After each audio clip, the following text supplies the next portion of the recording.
Todo ser humano tiene una contradicción entre lo que sabe y lo que siente. Ese es el estado normal del ser humano. Muchas veces nosotros sabemos lo que nos conviene, pero no necesariamente nuestro corazón nos acompaña a eso. Por ejemplo, una persona puede saber que no le conviene enojarse, pero está enojado. Una persona puede saber que no tiene que compararse con el otro, pero se está comparando. Y así, todos los sentimientos son independientes. No funcionan según nuestra lógica. Hay una dimensión independiente. Eso se provocó en el primer pecado de la historia. Cuando Adán comió del árbol que no tenía que comer, se despertaron en él sentimientos. Y ahora, por primera vez en la historia, una persona puede querer algo que sabe que está mal. Que si lo pensamos es ilógico. ¿Cómo puede ser? ¿Cómo puede ser que una persona quiera hacer algo que sabe que no le conviene hacer? No le conviene, él sabe que no le conviene.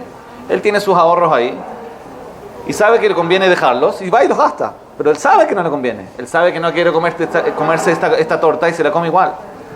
¿Cómo puede haber ese fenómeno tan extraño? Pero así es la realidad del ser humano. Y ese es el desafío de la vida. Que no siempre nuestros sentimientos acompañan nuestras ideas. Y eso provoca naturalmente una contradicción. Y mientras más elevados sean nuestros ideales, y mientras más bajos sean nuestros sentimientos, entonces el conflicto es mayor. Por eso a veces hay personas que pueden estudiar mucho, saber mucho y sentirse muy mal, porque no, hicieron el trabajo de aprender, pero no hicieron el trabajo de cambiar. Entonces quizás al saber más están en un problema mayor. Siempre tenemos que tratar entonces de acompañar nuestros sentimientos e ir modificando y entrenando nuestros sentimientos para que acompañen nuestras ideas.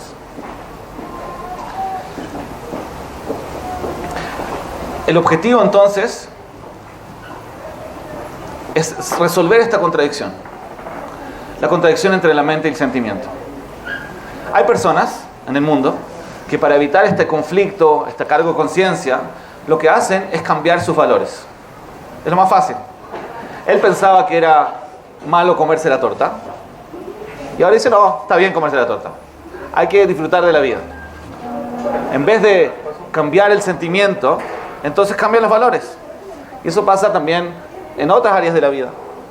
En valores, en todo. Hoy día quizás es muy común que hay una tendencia de que incluso ya se convirtió en una filosofía, que tú tienes que aceptarte a ti mismo tal como eres. Tienes que hacer lo que te gusta. Tienes que ser auténtico. Si te gusta robar, roba. Si te gusta matar, mata. ¿Sí? Lo estoy exagerando, obviamente. Pero la idea es, para que no te sientas mal, entonces déjate de aspirar a llegar a ideales que no son tu realidad. Simplemente acéptate a ti mismo y vive tranquilo.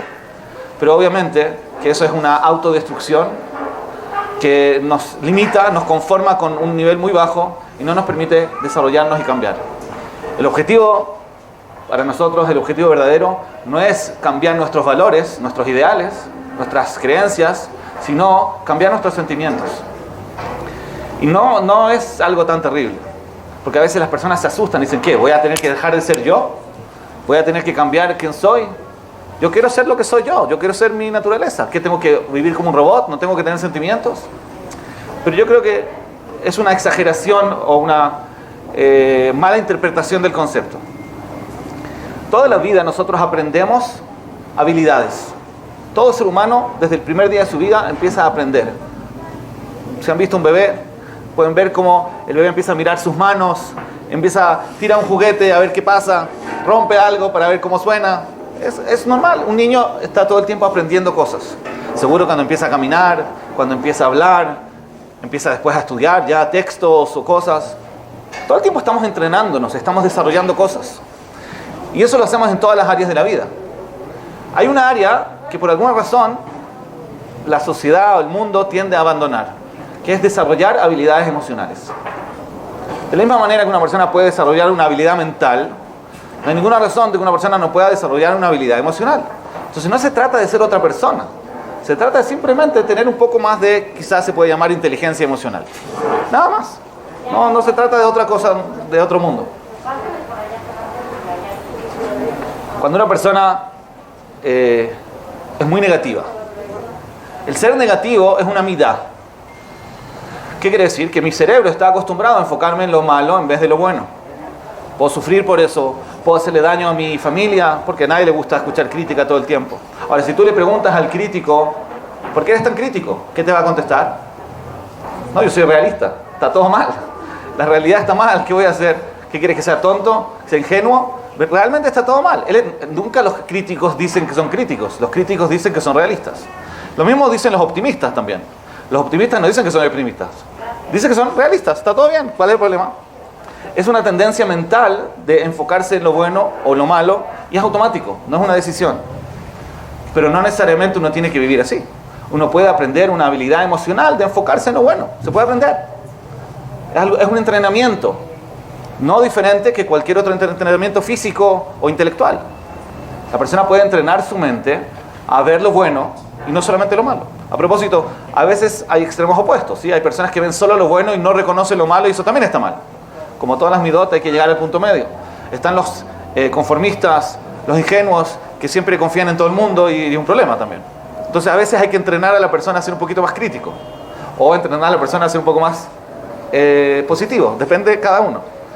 Hay que tener cuidado a propósito, cuando se dicen mensajes, uno va a escuchar una charla de lo bueno que es ser positivo. Resulta que en el público hay una persona tan positiva que al escuchar esa charla le hace mucho daño, porque ahora él se hace peor de lo que estaba.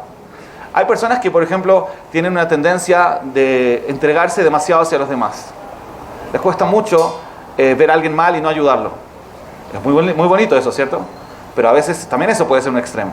Cuando una persona no sabe darse su tiempo a sí mismo o no sabe decir que no. A veces uno tiene que decir que no cuando le pide el favor. Pero ¿quién va a escuchar un shiur, una charla que le digan, sé egoísta? Nadie va a decir eso. Todos van a decir, anda a ser más bondadoso. Pero resulta que en el público había alguien que era demasiado bondadoso, que es una mala mirada, porque ya exagera, y resulta que esa clase que le dijeron que tiene que ser más bondadoso y dar más de sí mismo, le hizo daño. Entonces, como eso lo digo entre paréntesis, hay que tener cuidado, todas las midot tienen un punto medio. Pero de todas maneras es algo que se puede cambiar, es algo que se puede entrenar, la persona puede desarrollar una habilidad emocional según el problema que tenga. Si es demasiado crítico, hacer un poquito menos, si es demasiado positivo, un poquito menos. Y esa habilidad que va a adquirir es, como dijimos, no una transformación dramática de su personalidad, va a seguir siendo él mismo, solamente que va a vivir la vida mucho mejor.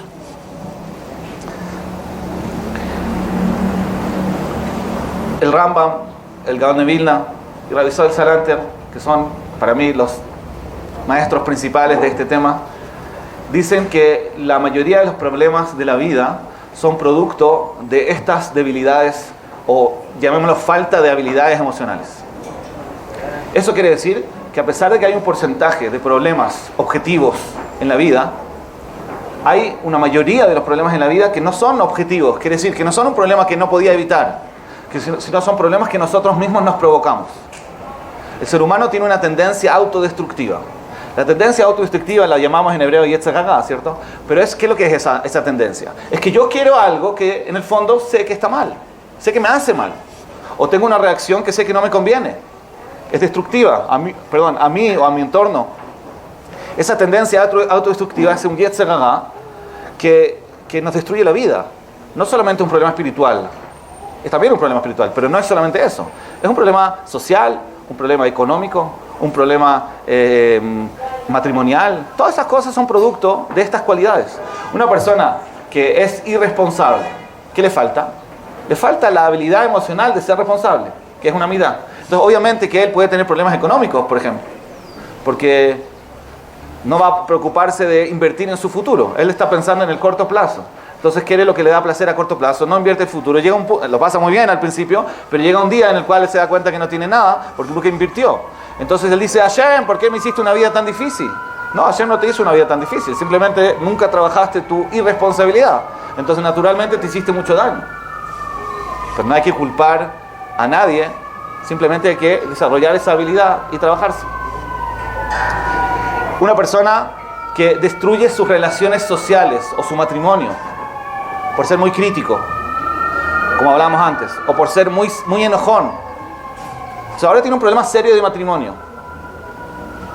Y él dice, mi pareja me trata mal. Sí, te trata mal porque tú eres muy crítico, entonces te responde. Pero no se da cuenta, obviamente, porque él piensa que él es objetivo, no es que es crítico. Entonces, en el fondo, él tiene ahora un problema serio. Él llega a su casa y en vez de llegar a un refugio, llega a una guerra.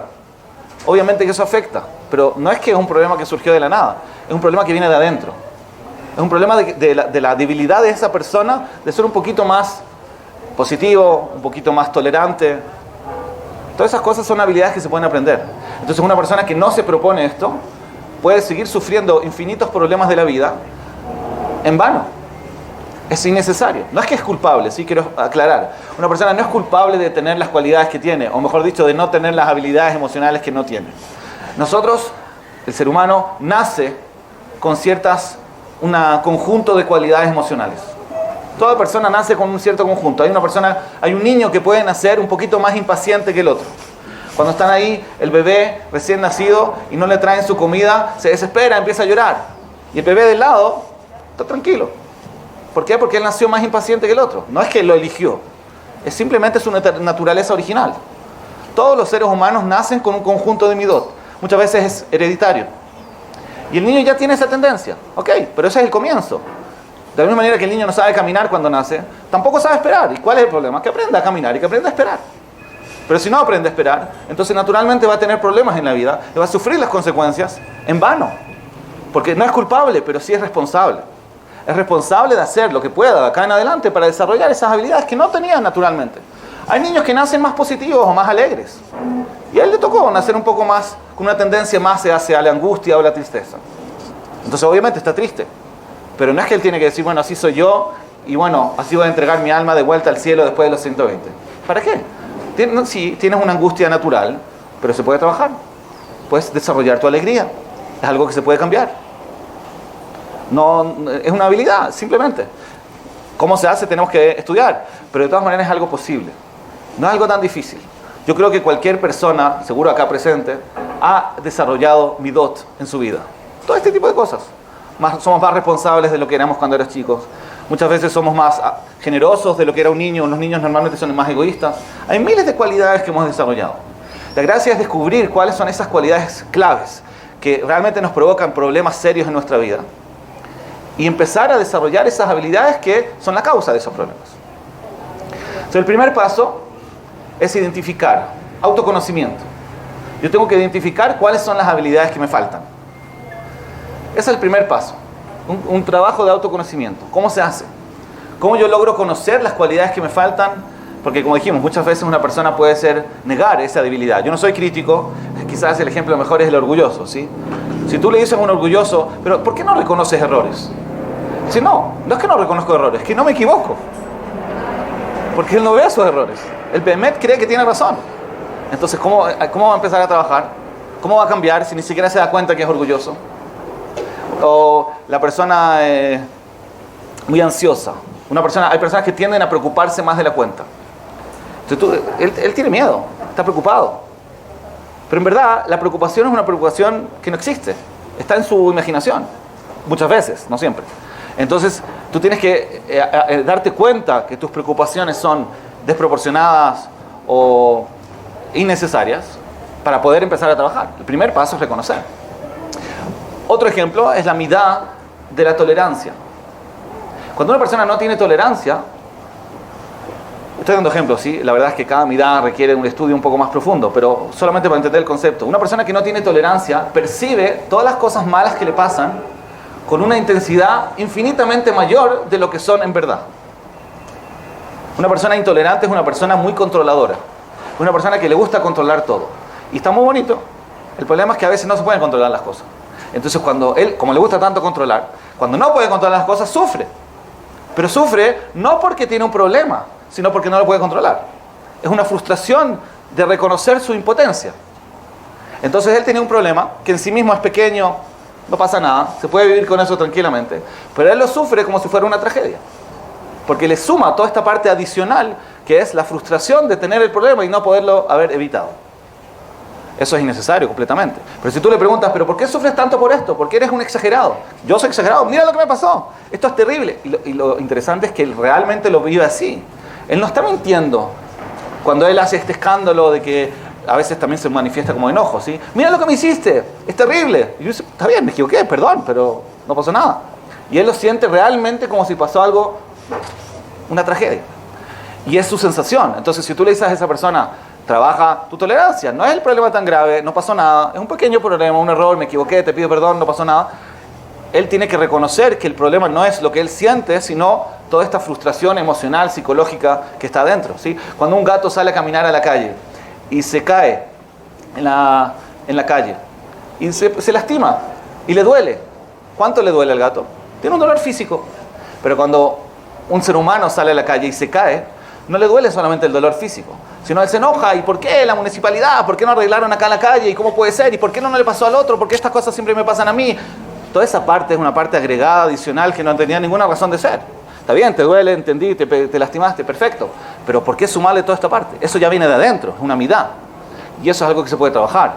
Tú puedes ser un poco más tolerante, puedes estar más propenso a aceptar tus limitaciones. Aceptar de que no puedes controlar todo y no descubrir eso como una gran sorpresa de que eres impotente. Está bien, somos así. Nadie dijo que podemos controlar todo. Cuando la persona lo acepta, le quita, yo diría, un 80% al dolor de los problemas, a todos los problemas. Porque pueden haber problemas que son reales, pero no hay para qué sufrir, además del problema, por el hecho de que yo descubra que soy impotente. ¿Qué tiene de malo ser impotente? ¿Que acaso no sabemos que no controlamos todo? Pero eso es una aceptación emocional que para eso hay que trabajarla. Y primero, reconocerla. Entonces la pregunta es, ¿cómo logramos reconocer cuáles son nuestras debilidades cuando en el fondo la tendencia normal es que nosotros las justificamos y lo vemos como si fuera la realidad objetiva, en vez de entender que es nuestra visión, son nuestros lentes lo que provoca el problema? Entonces la técnica que tenemos es la siguiente. Cuando una persona, lo aleino, se siente mal y va al médico, entonces para que el médico descubra cuál es la enfermedad que tiene, le va a preguntar síntomas. ¿Qué te duele? ¿Dónde te duele? ¿Tienes calentura? ¿Qué sé yo? Y en base a eso va a decidir cuál es la enfermedad. El mismo sistema nosotros usamos para reconocer nuestras malas midot. O a veces decir malas midot suena fuerte. Entonces, para decir, reconocer las habilidades emocionales que todavía no hemos desarrollado. Tengo que cambiar el término. ¿Cómo hago para descubrir esas debilidades que tengo? Entonces funciona igual. Tengo que analizar los síntomas. Tengo que preguntarme a mí mismo cuáles son mis problemas de vida, cuáles son mis desafíos, cuáles son mis dificultades, o cuáles han sido mis dificultades alrededor de la vida. Una persona que hace ese análisis se va a dar cuenta de algo muy interesante. La mayoría de los problemas de vida son repetitivos. Los problemas importantes de la vida no son una vez, sino que son constantes. Me pasó que yo tenía un problema social cuando tenía 10 años. Después me pasó un problema social cuando ya era más grande. Después en el trabajo, muy solo, etc. Qué curiosidad que justo te tocan problemas parecidos todo el tiempo. La explicación es que el problema está dentro de ti. Tú eres el protagonista. Entonces lo llevaste contigo a todos los escenarios. Quizás puede ser que eres muy crítico, entonces la gente ya no te soporta. Puede ser que eres muy tímido, entonces te cuesta abrirte. Puede ser que te importa demasiado tu imagen, entonces no eres transparente, no eres sincero. Hay muchas opciones. Pero de todas maneras la pregunta tiene que ser, ¿cuál es el denominador en común entre todos estos problemas que he vivido en mi vida? Porque cuando este enfermo que fue al médico tenía varios síntomas, el médico trata de buscar qué puede justificar todos. Porque yo puedo darle una respuesta a este síntoma, una respuesta a este otro síntoma, pero cuando encuentro una respuesta que le haga una explicación a todos los síntomas, eso ya es... Hay una Guimará que dice que ¿cómo se distingue una persona loca? Una persona que está loca. Entonces dice la Guimará, una persona que va a dormir en el cementerio, una persona que rompe sus ropas y una persona que habla solo, es porque ya parece que tiene un problema. Entre paréntesis, la última ya no funciona hoy en día, ¿no? Sí. Ahora la pregunta es la siguiente. Si esta persona que va a dormir al cementerio, supongamos que solamente va a dormir al cementerio, nada más, las otras cosas no las hace, vamos a decir que él no está loco. Tiene alguna razón, no sé, no tenía dónde dormir. Y si solamente rompe sus ropas, vamos a encontrar alguna justificación. Y si solo habla solo, también vamos a encontrar una explicación. ¿Por qué cuando hace las tres juntas no decimos lo mismo? Seguro hay alguna explicación para cada una de ellas. ¿Por qué digo que está loco? La respuesta es que cuando yo tengo tres preguntas, ¿por qué rompiste la ropa? ¿Por qué hablaste solo? ¿Y por qué dormiste en el cementerio? Tengo dos opciones. O dar una respuesta diferente a cada una de las preguntas. O dar una respuesta que responda a las tres, seguramente esa es la respuesta correcta. Cuando tengo una misma respuesta a las tres, que está loco, es probablemente la respuesta correcta. Cuando yo tengo 5 o 10 o 20 problemas de vida, Yo puedo explicar cada uno con una explicación particular. Puedo decir que esto me pasó por esto me pasó por la culpa del otro, esto me pasó porque tal persona hizo no sé qué, porque mi infancia, porque la situación económica, porque el país. Se pueden justificar cada una de las cosas por sí mismas con 1000 explicaciones. Pero cuando tengo una misma respuesta que explica todas las dificultades o la mayoría de ellas, eso ya es sospechoso. Ya es probable que eso es la verdad y que es algo que está dentro de mí. Entonces la pregunta tiene que ser, ¿qué puede ser la cualidad emocional o mi falta de habilidad emocional que justifique la gran mayoría de mis problemas de vida? Ese tiene que ser el método para encontrar cuáles son las habilidades que todavía tengo que trabajar. A veces, para ser sincero, no siempre uno puede descubrir o tener la respuesta solo. A veces se necesita ayuda externa. A veces simplemente uno no conoce las midot, no sabe qué son o cómo funcionan. Entonces quizás va a haber dos situaciones que no entiende que están relacionadas, en verdad tienen el mismo problema. Hablamos del enojo. Una persona puede enojarse y al mismo tiempo ser impaciente. Y la verdad es que es la misma midá, muchas veces. Porque una persona impaciente es una persona que no tolera la espera. Y una persona que se enoja, una persona que no tolera la incomodidad o la molestia, se enoja.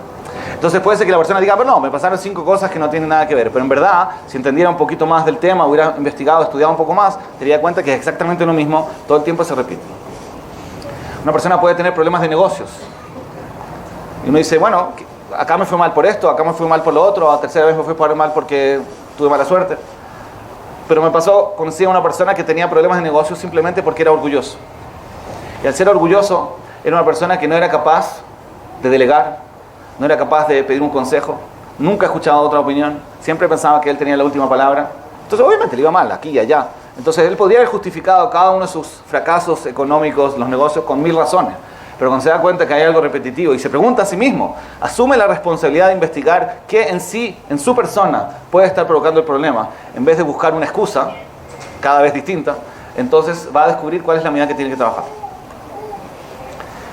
Ok, terminé la primera etapa. Descubrí cuál es la medida que tengo que trabajar. ¿Qué hago ahora? ¿Ahora qué?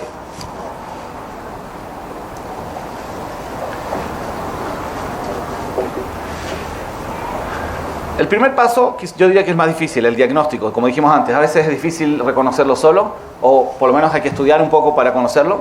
Pero cuando ya pasé esa etapa, y ya descubrí cuál es mi desafío, cuál es la habilidad emocional que me toca desarrollar, o puede pasar que es la debilidad emocional que quiero que mi hijo desarrolle, porque funciona exactamente igual.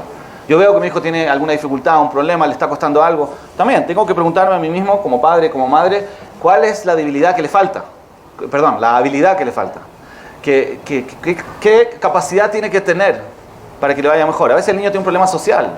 Y hay que ver qué le falta, qué tiene que desarrollar, quizás un poco más de seguridad de sí mismo, quizás ser una persona más tolerante, porque ustedes saben, los niños más intolerantes son los niños que más les molestan, porque es mucho más entretenido molestar a un niño que se enoja. Entonces yo puedo ayudarlo a él, al que no reaccione, que no le moleste cuando lo molestan, y así lo dejan de molestar. Pero bueno, cuando yo identifico una dificultad en el niño, tengo que de nuevo entender qué quiero entrenarlo, qué quiero transmitirle, qué habilidad quiero que adquiera para que evite esta situación de acá en adelante. Entonces, ¿cómo lo hago? Después de que ya tengo la meta clara. El siguiente paso es fácil. Es muy fácil. Yo diría más. Si no es fácil, significa que no lo estoy haciendo bien. La segunda etapa es la etapa justamente del cambio, del entrenamiento, de adquirir esta habilidad emocional que me faltaba o que le faltaba a mi hijo. Lo que tengo que hacer es definir bien este patrón. ¿Qué es lo que quiero desarrollar?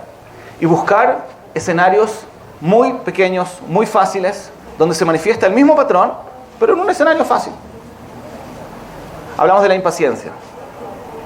La impaciencia puede provocar muchos problemas. Una persona intolerante es una persona que no tolera una situación incómoda y reacciona. Los intolerantes tienen sobrereacciones. No sé si se dice así.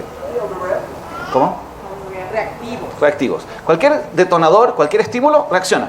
Pueden ser impulsivos, pueden ser a veces un poco violentos, pueden ser también personas que les gusta mucho ayudar a los demás, porque les duele ver al otro mal, pero también es una reacción impulsiva, no pueden soportar que algo esté mal. Entonces, ¿qué es lo que tengo que enseñarle a ese niño, o a mí? Lo que tengo que trabajar es justamente reaccionar un poco menos. O, en otras palabras, sentir las cosas con menos intensidad. Porque ¿de dónde viene esa reacción tan impulsiva? De que yo siento las cosas con mucha fuerza. Hablamos de que antes de que un gran porcentaje del dolor por los problemas no es el problema objetivo, sino es la frustración por tenerlo. Es un poco lo mismo. Es cuando una persona siente las cosas con mucha intensidad, es muy sensible. Entonces, ¿lo que quiero lograr acá? Que sea menos sensible. Yo a veces puedo ser demasiado sensible y por lo tanto reaccionar con mucha fuerza, con mucha impulsividad. Lo que tengo que lograr es ser un poquito menos sensible. ¿Cómo? Sí, Matur. Lo estoy hablando un poco en general porque obviamente tiene distintas ramas, pero tomémoslo como un concepto más general. Un ejemplo que se puede trabajar esta mitad. Yo le puedo pedir a la persona, a mí mismo, a mi hijo, escribir lo que le está pasando. Descríbeme lo que está sintiendo. Sí, mi amigo me hizo, escríbemelo. Después le voy a pedir que todas las veces que él escribió la palabra muy, que la borre. Esto fue terrible, fue muy malo. Bueno, no, fue malo. No fue muy malo. Porque ya sabemos que el trabajo de la mitad es que la persona percibe las cosas con más intensidad de lo que son. Entonces yo lo único que te pido es que usemos el lenguaje más preciso. Me estoy muriendo de calor. ¿Te estás muriendo de calor? No, tienes calor. Es simplemente cambiar un poco el lenguaje. Es un primer paso muy fácil, pero es el primer paso para empezar a internalizar que yo tengo acá una reacción demasiado sensible y se puede cambiar. La impaciencia. Entonces una persona muy impaciente es una persona que reacciona inmediatamente, no puede esperar. Hay situaciones que las cosas avanzan más lento de lo que nos gustaría y no está en nuestras manos. Pero también acá se puede ejercitar de a poco. Una persona recibe un mensaje. ¿Cuánto tiempo te demoras en ver el mensaje que te mandaron? Sí, supongamos una persona recibe en su teléfono un mensaje. ¿Cuánto tiempo se demora desde que lo recibió hasta que lo leyó? 2 segundos. Que se demore un poco más. ¿Qué va a pasar? Que diga no, voy a contar hasta 10 si le cuesta mucho. Y si no, que espere 10 minutos. O después de que lo leíste, ¿cuánto tiempo te demoras en responder? Estoy seguro que si vas a esperar 2 minutos vas a responder mucho mejor. Pero no, la persona ya quiere reaccionar. No puede, que me quedo con la incomodidad. Me dijo algo, no, no, tranquilo, piénsalo.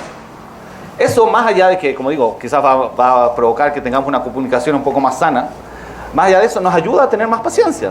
Entonces cuando pase algo que no está en mis manos, porque acá yo puedo verlo ahora, entonces no es tan terrible, pero ¿qué pasa con las cosas que nosotros no podemos controlar y no están en nuestras manos?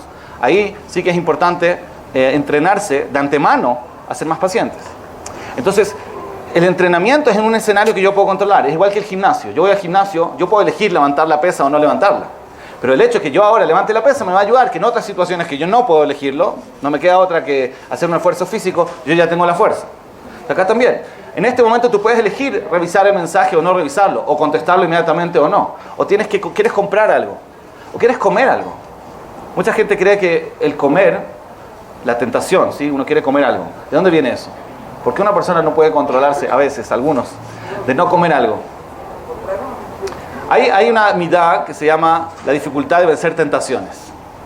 Pero yo tengo la sensación de que muchas personas comen así y no pueden controlarse con la comida, no por eso. Una persona que le gusta comer es una persona que come lento, disfruta del sabor. Una persona que come rápido no es una persona que quiere comer por el placer de la comida, sino una persona que no tolera la incomodidad de no comérsela. Es muy distinto.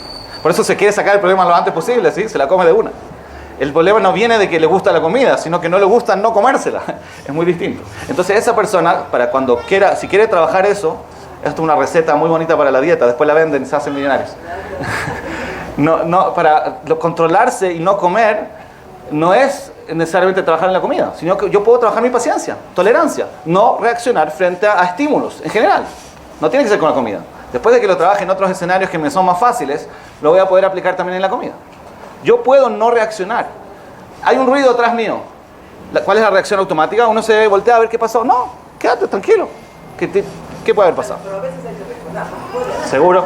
Seguro. El 100%. Estamos hablando de habilidades emocionales. Después uno elige cuándo aplicarlas. No, yo no estoy diciendo que uno tiene que ser apático. Uno tiene que tener habilidades emocionales diversas y aplicarlas en las circunstancias que convienen.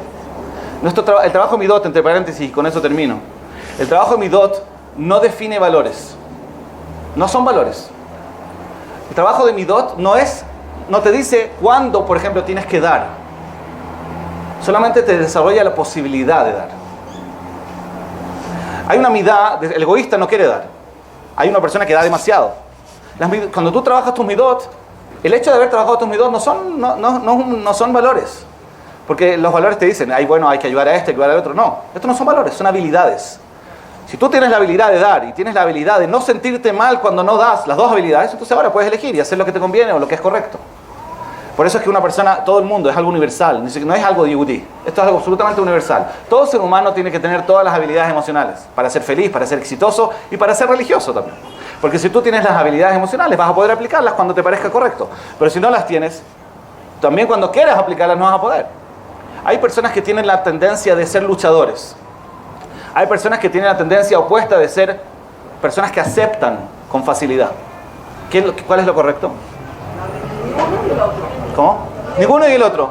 El que lucha a veces va a estar bien, pero a veces va a estar mal, porque a veces no puede luchar, tiene que aceptar. Y el que acepta, a veces está bien, muy bonito aceptar, pero a veces no hay que aceptar, hay que cambiar, hay que luchar. ¿Qué es lo que está bien? Tener las dos habilidades emocionales, saber luchar y saber aceptar. Ahora tú estás en una situación, tienes que elegir.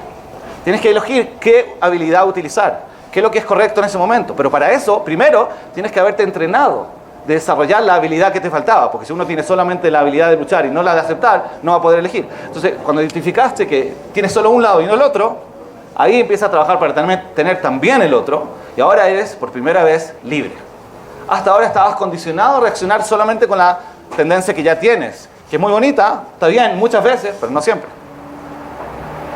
El Rav Pinkus, creo que lo mencioné en otra clase, decía que este concepto es, el ejemplo es tener agua fría y agua caliente. El punto medio en las midot, lo que siempre buscamos, no es tener agua tibia. Un extremo es el agua hirviendo, el otro extremo es el agua fría. El punto medio no es el agua tibia. El punto medio es tener también agua caliente, también agua tibia y decidir. A veces te quieres refrescar, toma agua fría. A veces quieres un té, tómate agua caliente. Pero tener dos habilidades donde tú puedes elegir. O quizás un ejemplo mejor para la casa, lo trae el Orjot Tzadikim. Un buen chef, una persona que cocina bien, además de tener habilidades, tiene que tener muchos ingredientes. Y él puede elegir cuál es el ingrediente adecuado a la situación. Tiene sal, tiene azúcar, tiene pimienta. Entonces necesita una variedad de ingredientes. Ahora, después él tiene que elegir qué corresponde, no va a meter todos. Entonces una persona que tiene muchas habilidades emocionales, una gama de habilidades emocionales, es la persona más feliz, la más exitosa, la persona que puede aplicar, tiene todas las herramientas emocionales de hacer lo que él considera correcto y conveniente. Porque ya las tiene. Entonces obviamente el resultado, lo que sea su vida, va a ser muchísimo mejor. Muchas gracias.